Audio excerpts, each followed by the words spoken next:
So welcome everyone to another episode of Real Estate Mogul MD. My name is Bob Bosick. I'm a retired C-suite executive, and I have the privilege of speaking with high-income earners and investors. We're here today to share the real-world journeys along with the to-dos and, more importantly, the not-to-dos. Today, I am privileged to have Dr. Sharon Mclaughlin as our guest. She's an amazing woman and has a varied background from an author to a medical doctor to a podcaster. She creates journals for women. She's an entrepreneur for a community of 8,000 other women and assists them with challenges and prioritizing and overcoming challenges.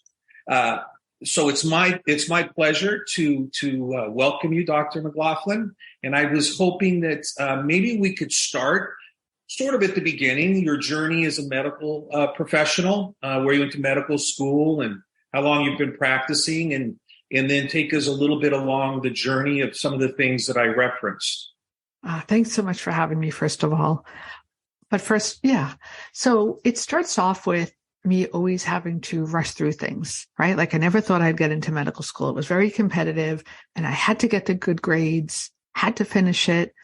So looking back, I actually did a biochemistry degree in 3.5 years. I worked the weekends to pay for school. And I just thought that was the norm. I know that some of the other students I was going to school with they weren't working, but my parents didn't have money and that was just part of it. And I really thought that this is what other people were doing. And then I got into medical school. I was so happy when the first acceptance came, and I had several more.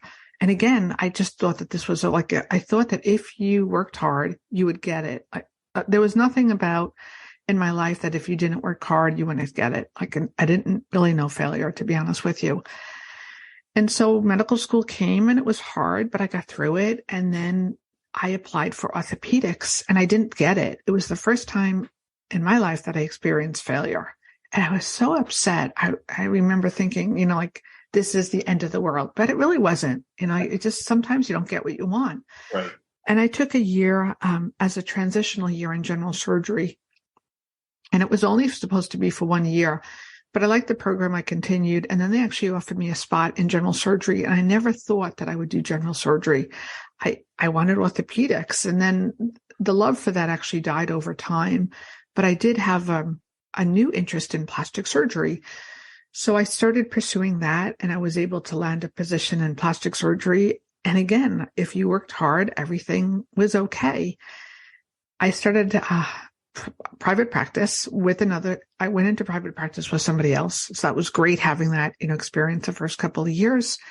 And then I truly wanted to be out on my own. I was doing call. It was a senior associate. So he didn't do any of the call. I was on call 24/7 and he's a great guy, but this is, why he was taking me on so that I can help him out with the practice. And that was the definition of helping, doing all the call. I met my husband and I got pregnant, and we were married, and I just knew that I didn't want to do this 24/7, even though it was plastic surgery. You do get lacerations all times of the day, the evenings. I'd be out to dinner with him, just trying to relax. Just, you'd work hard during the week, and I just wanted time on the weekends, and it was being called a lot. So I went out on my own, and that was fine. And then as years went on, I really started doubting my skills. I thought, I definitely developed imposter syndrome. And I probably, in retrospect, had it all the way through. Always thinking I was here, but I didn't belong here. Yes, I was able to get into medical school, but maybe there was a mistake. I was able to get into a really hard residency program, which was plastic surgery, but maybe it was a mistake.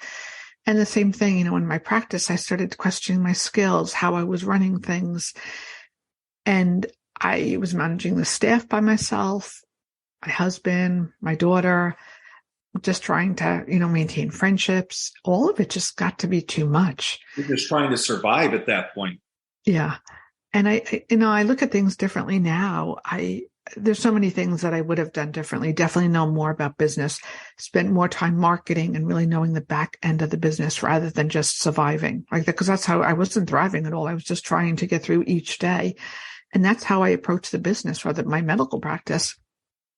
And it was not sustainable. I had a lot of patients. I was making good money, but that's not what was sustainable to me, or for me, I should say. And so I knew that I needed a different way. And during that time, I was actually asked to do some quality assurance reviews for the hospital. If there's an error, mistake, or what's assumed to be a mistake, somebody makes a complaint, those charts have got to be reviewed and you have to go through the scenario. And the chief medical officer at the time had asked me to do it. I thought that there was no room on my plate to do it. I walked away from the conversation being really upset that I was even asked to do this.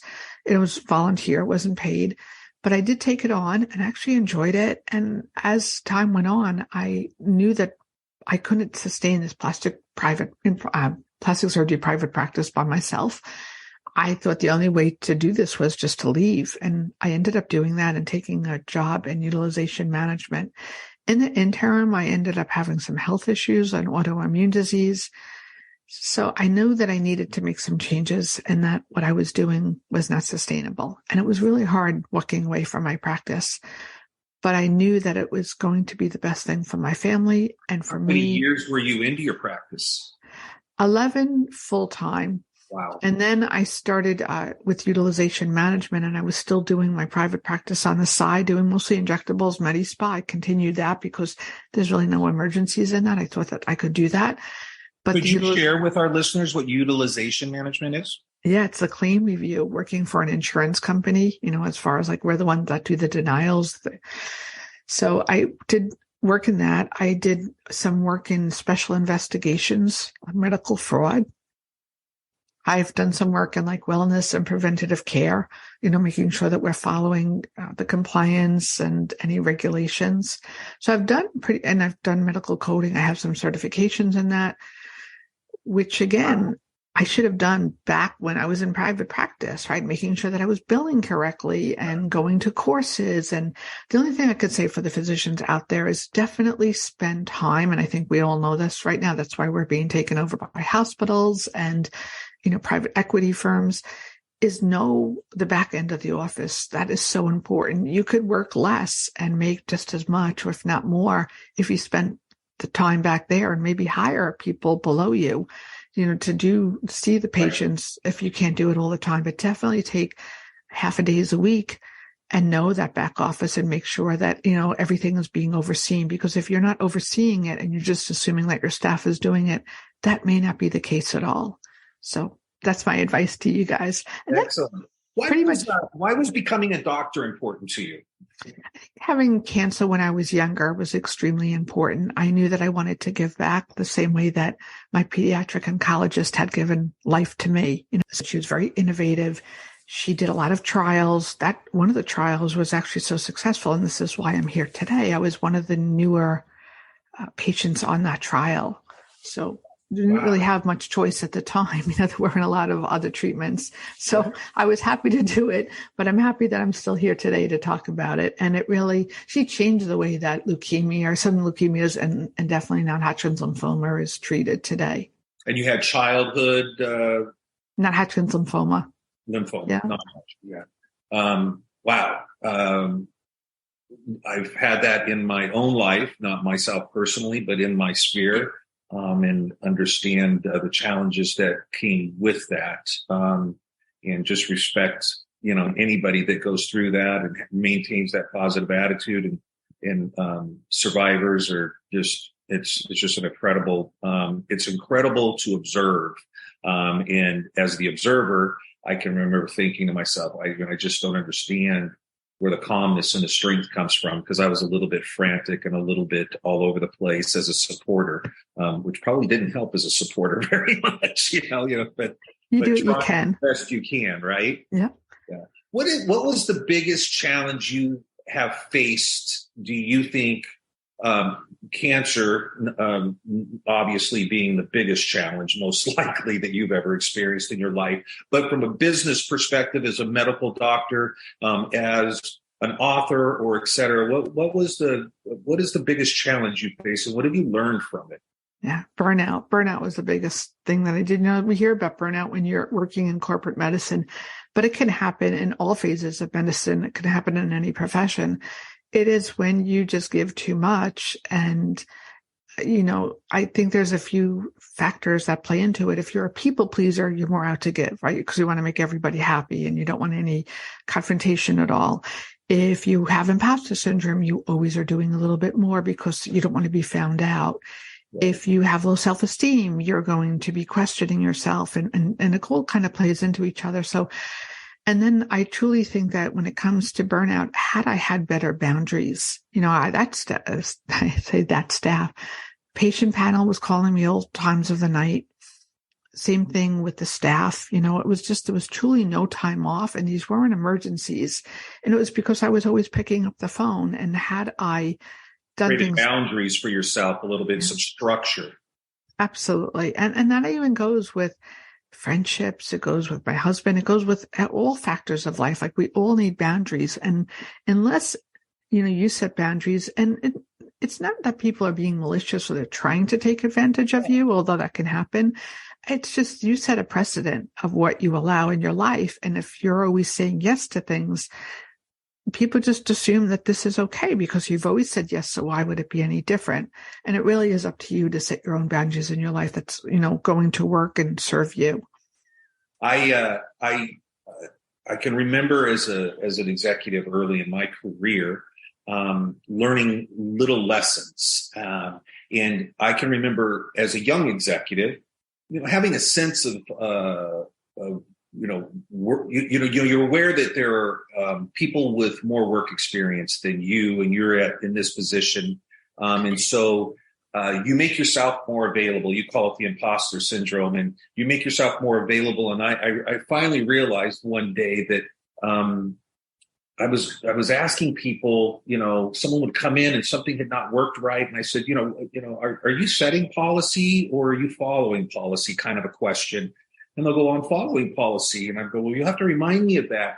And they would go, well, don't you remember when I caught you in the elevator going up for that 45 seconds and we talked about it and you said to go do this? And I learned really early on, okay, I'm going to have to stop some of this. I'm going to have some structure, some boundaries. I'm going to have some memos and notes memorializing what we're doing. And but that was my first experience about that. But I will also share with you, I have heard this so frequently from so many physicians, including the physician I spoke with yesterday, who is also a tremendously interesting person like yourself, an author and creating algorithms for medicine and a medical practitioner, and just very involved in a multitude of things.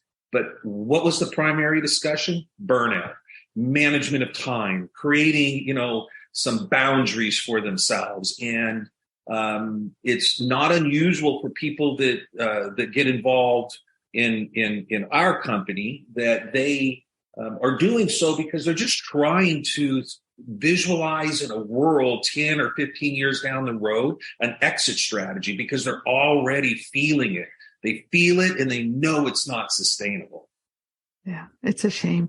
I started the Female Physician Entrepreneurs Group for that reason. I wanted women to learn about business. I wanted them to know that there's other options out there, right? It's not just medicine. And if there's a way that we could practice medicine, whether it's part-time or maybe even just 1 day a week or 4 days a week, whatever it is, just to know that there's other options, and that with your MD or DO degree, that you're not limited just to the exam room. You could do other things, or that could be part of it.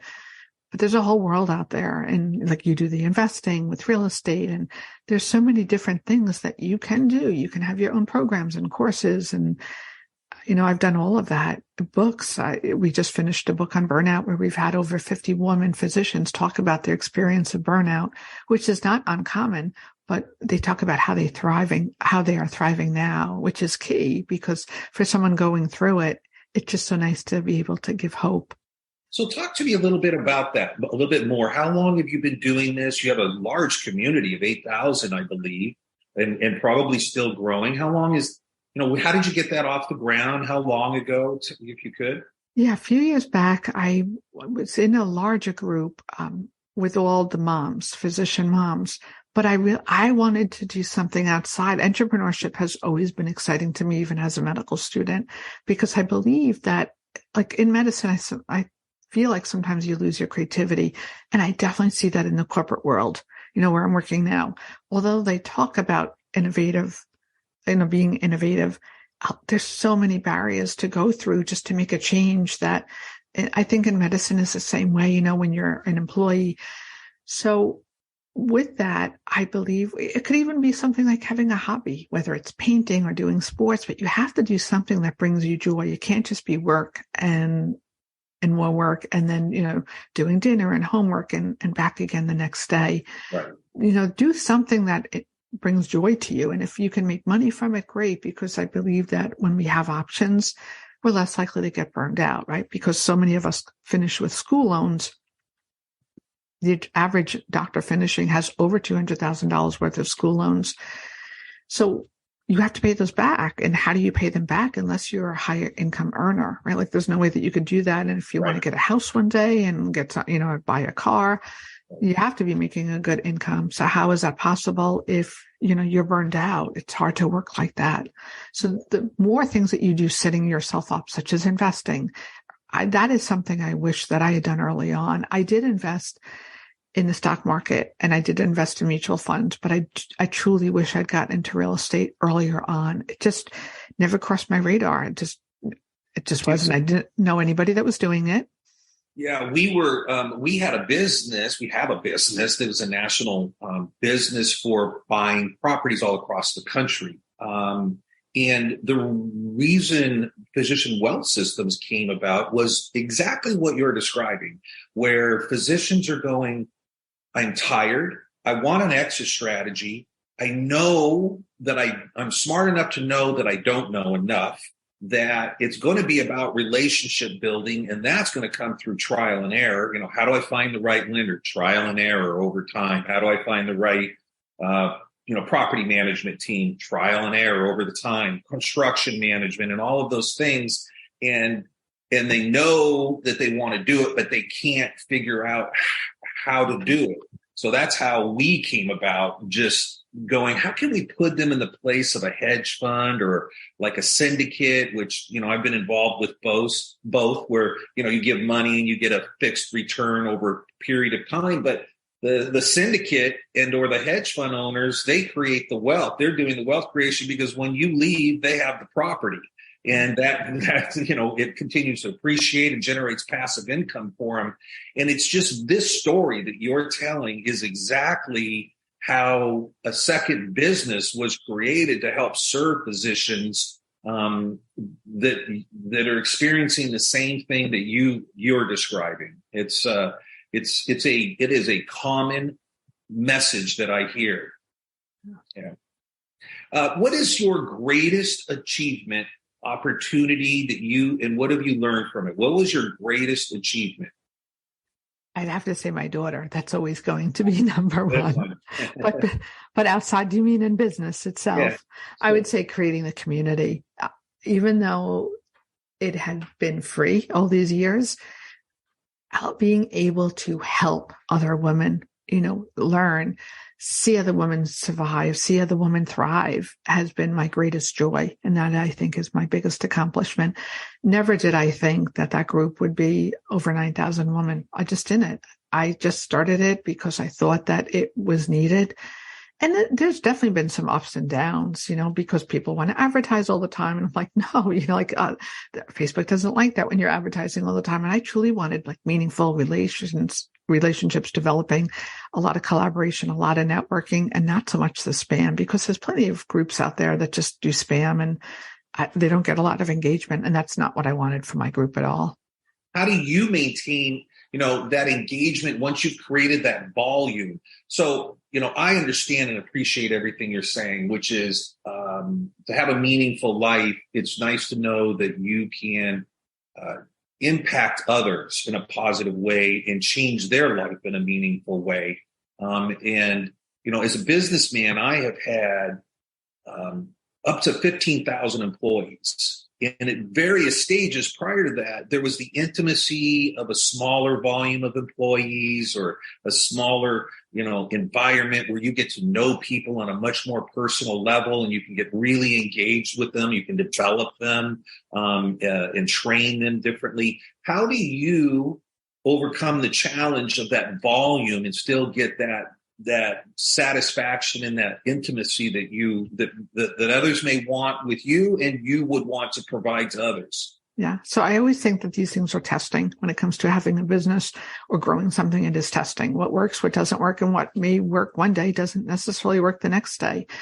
Always making it about if it's a community, always making it about the community. We still celebrate huge amounts. Like yesterday, there was a Kevin MD article that was written.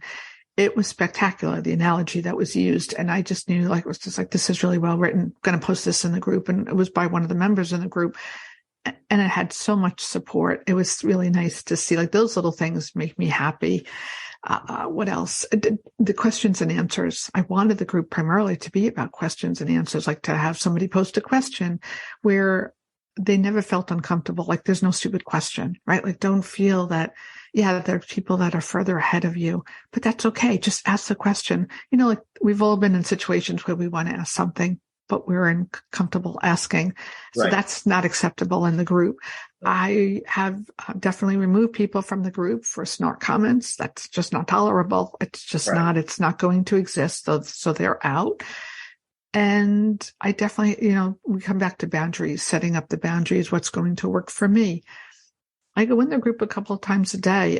When I first started, I was in a lot, but there's just no time for it now.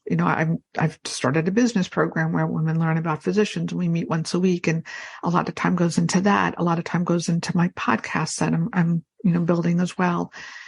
And then we did the book. I do projects. To me, it's important to be able to do projects such as the book, and we have more things planned as well. What do you do for your personal time away from these projects and different interests that you have? Yeah, unfortunately, I tell my husband all the time, so much of our time revolves around food, nice restaurants, going out, having a great glass of wine. We could have that as well at home in front of the fireplace. Sure. But there's something, we're both computer savvy or computer addicted, however you want to say it. So to get out of the house is actually really good for us. And we'll do walks. I like hiking, outdoor activities. We have some concerts coming up that I haven't even told them about, but I've been scouting them out. I'm like, we're going to go there and listen to some music. Yes. And so those types of things, spending time together, definitely I have a big family. That's part of it. There's always something going on, some kid's birthday, my niece or my nephew, or great niece or nephew at this point. And I spend time with people. I like to read. That's all part of it. But that I consider work, actually, when I'm reading about business growth. It's important for self-development. Those things I try to do during the week and on the weekend mornings. And then after that, I try to limit it. At a certain time, that's it. No more. We just finished a series on burnout. I'd done it on Sunday nights because Sunday nights are really great for most people, but it took away time with my husband. And I said, going forward, I don't want to do that on the weekends anymore. During the week in the evenings is fine, but I want those 2 days to catch up, and it just helps me, rest up and kind of re-energize. You said that your technology, and I know you're, a little tongue in cheek, but, a lot of us aren't when use the term technology addicted. And I find that people that struggle to be present because they are on that phone and looking at it in passively ingesting or digesting information really contributes to burnout. It did to me as an executive. I literally had to, make a conscious effort to be present, to put the phone down, to remove phone access in a boardroom, things of that nature. It really became a focus for us because I felt as though it was contributing. And it was so bad when people would go on vacation, they were responding to their emails that were being sent and sending information. And, we just had to tell people, stop, go take your vacation, and really be disciplined about not being wed to that phone all of the time. Bob, I can't tell you how many times we go out to dinner. Just about every time we go out to nice restaurants too. And, there's a couple there, partners, whatever. And they're on the phone. They're eating and looking on the phone. And I don't we'll look over and it's I don't remember. I don't see anything going on. I don't see any talking. It's a shame. But to each their own, and they get to choose their life, right? But that's not a life that I want to live. I want to be present. Exactly. And I struggle with that too during the week. There's lots Sure. going on and, prioritizing and putting out fires. But those weekends, I need, if you have a relationship, whether it's with your partner or a friend, it takes time, right? Like everything that's worthwhile, that has value, takes time.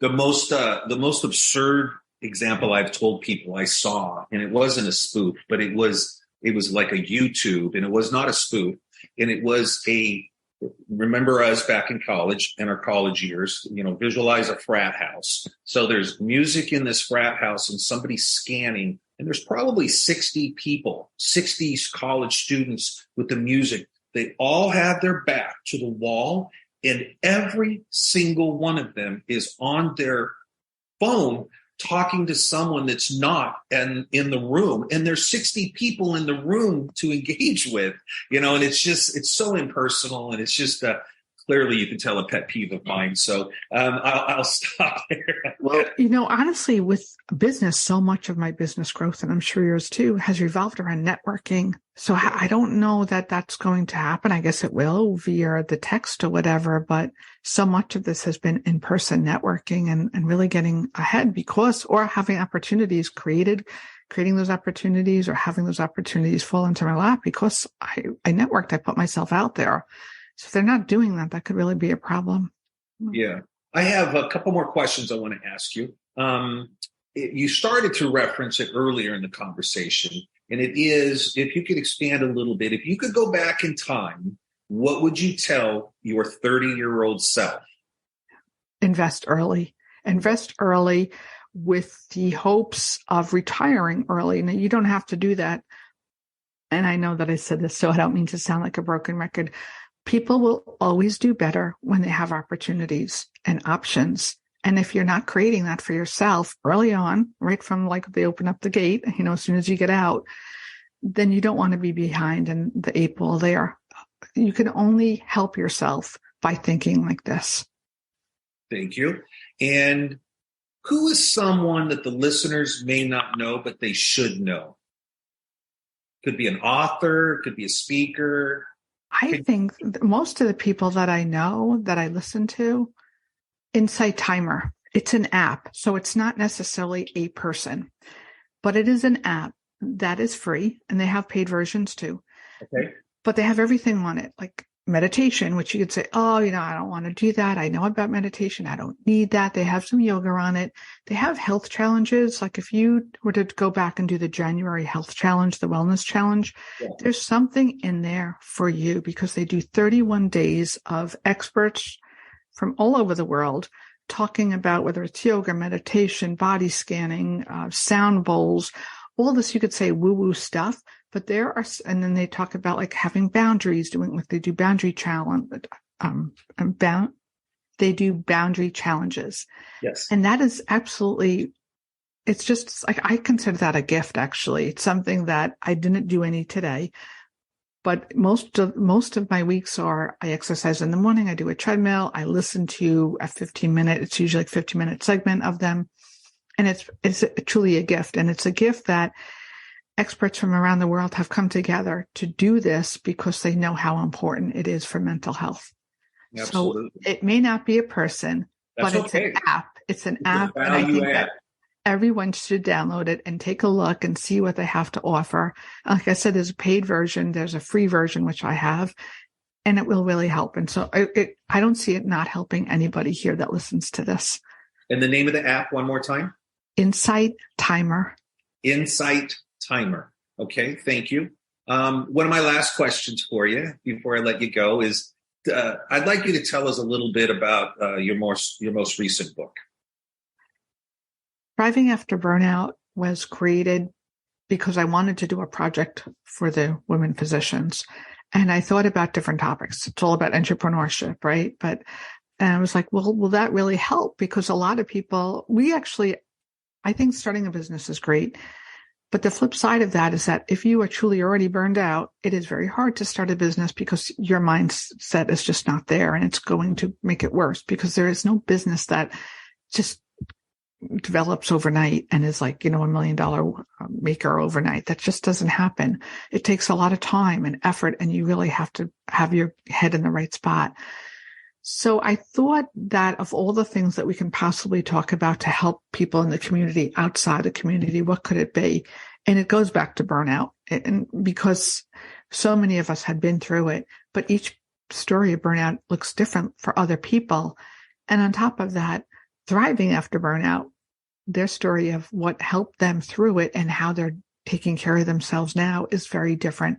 So within those 50 plus stories, there's a story for somebody out there who's struggling that just doesn't know, what the next step is. There's career transition, there's divorce, there's infertility. There's so many different things that, there's death, unfortunately, a lot of marriage issues. I can go on and on, obviously job issues, working at the hospital, feeling like a cog on the wheel, but stories that really are very heartwarming, and they come from somebody who's very honest and there's no holding back, which I just love. And for our listeners, is there a preferred way if someone wanted to reach out to connect with you or to become involved with female physician entrepreneurs or entrepreneurs in general? Is there a preferred way that you would like them to reach out to you? Yeah, our website is FPE Strong. It's short for Female Physician Entrepreneur, so it's fpestrong.com. Thanks, Bob. Thank you very much. It has been terrific talking with you. I was very much, for the reasons I described earlier, looking forward to this conversation. I could think of a few sisters and a couple of daughters that I'll ask to take a look and to listen to your insights. I very much appreciate you being here today. And it's been an absolute pleasure. Thank you very much. Thanks for all the work you're doing as well. Thank you.